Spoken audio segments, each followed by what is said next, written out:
घमंड का परिणाम। राजा भोज के दरबार में कालिदास नामक एक महान और विद्वान कवि थे। उन्हें अपनी कला और ज्ञान का बहुत घमंड हो गया था। प्राचीन काल में यात्रा करने के लिए रेल अथवा बस जैसे कोई साधन नहीं होते थे। अधिकतर लोग एक गांव से दूसरे गांव जाने के लिए पैदल ही यात्रा करते थे। एक बार कवि कालिदास भी यात्रा पर निकले। मार्ग में उन्हें बहुत प्यास लगी। वह अपनी प्यास बुझाने के लिए मार्ग में किसी घर अथवा झोपड़ी को ढूंढ रहे थे, जहां से पानी मांगकर वह अपनी प्यास बुझा सके। चलते चलते उन्हें एक घर दिखाई दिया। उस घर के सामने पहुंचकर कालिदास जी बोले, माते कोई है?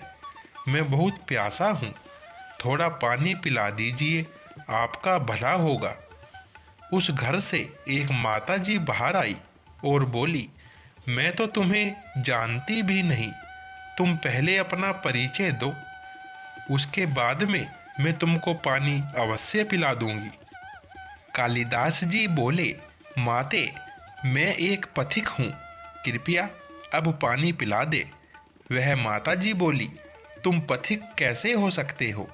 इस संसार में तो केवल दो ही पथिक है, एक है सूर्य और दूसरे चंद्रमा।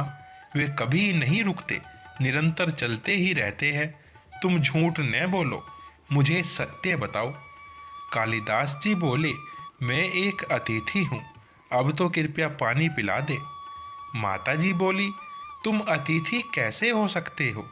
इस संसार में केवल दो ही अतिथि है, पहला है धन और दूसरा है यौवन। इन्हें जाने में समय नहीं लगता।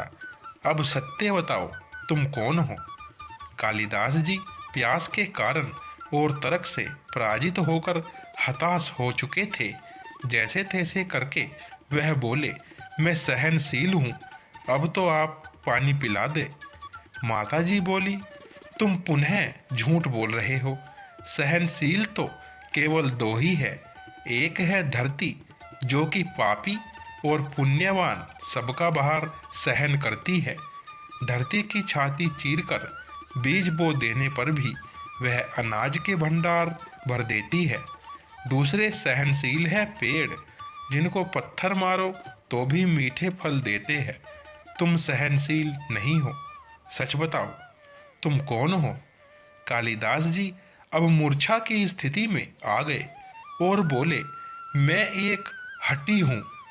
माता जी बोली, क्यों असत्य पर असत्य बोलते जा रहे हो? संसार में हठी तो केवल दो ही है, पहला है नख और दूसरे है केस अर्थात बाल।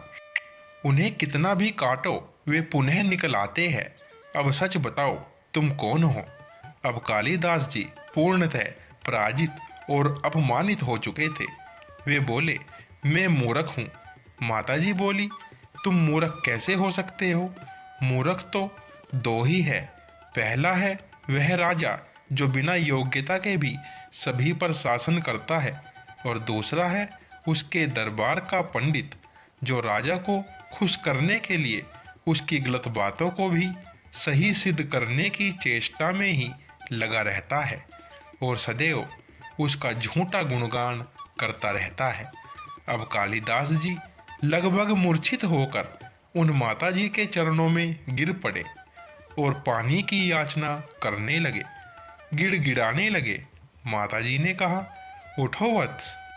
उनकी आवाज सुनकर कालिदास जी ने ऊपर देखा तो वहां साक्षात सरस्वती माता खड़ी थी।